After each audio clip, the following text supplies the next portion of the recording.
مظفر آباد میں، مریدکے میں. یہ کیا کرنا چاہ رہا تھا انڈیا؟ شہریوں کو قتل کر کے، معصوم لوگوں کو قتل کر کے کیا حاصل ہوا انڈیا کو؟ دیکھیں یہ جو انڈیا ہے، بلکہ اس کو بھارت کہا جائے تو زیادہ جو ہے وہ ٹھیک ہوگا. میں یہ کہتا ہوں یہ تو ان کا وتیرہ رہا ہے ہمیشہ، شہریوں پر حملے کرنا، شہریوں کا قتل کرنا. یہ ہمارے ملک میں بھی اپنے ایجنٹس اسی طرح سے بھیجتے ہیں، چاہے وہ BLA کی صورت میں ہو یا کسی اور صورت میں ہو.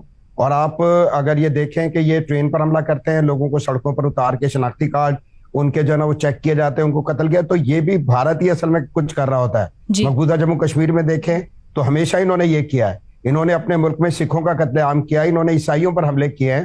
تو میں یہ عرض کرنا چاہتا ہوں کہ اس وقت جو حکومت موجود ہے بھارت میں، وہ ہندوتوا کی حکومت ہے، وہ ایک انتہا پسند حکومت ہے. تو اس کا تو کام ہی بنیادی طور پر یہ ہے.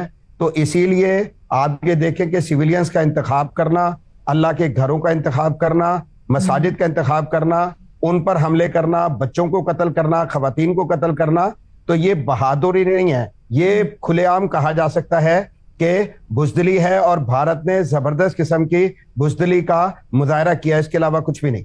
فیصل صاحب، اگر میں یہ کہوں تو غلط نہ ہوگا کہ اصل تو ٹارگٹ آپ تھے، تو پھر معصوم شہریوں کو قتل کرنا، شہید کرنا، اس کو کیسے دیکھ رہے ہیں آپ؟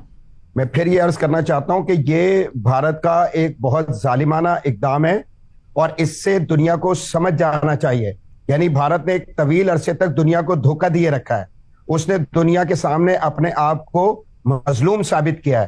آپ یہ دیکھیں کہ یہی صورتحال غزہ میں اسرائیل کی بھی تھی کہ ایک عرصے تک لوگ اسرائیل کو یہ سمجھتے رہے کہ وہ مظلوم ہے، لیکن آج اس کا ظالمانہ جس طرح فیس دنیا کے سامنے آ چکا ہے. تو بالکل اسی طرح بھارت، ہم نے بھی بات کی، ہم نے اس کی یہ جو آپ یہ کہہ لیں کہ مقبوضہ جموں کشمیر میں یہ سیاحوں کے جو قتل کا واقعہ ہوا، اس کی مذمت کی.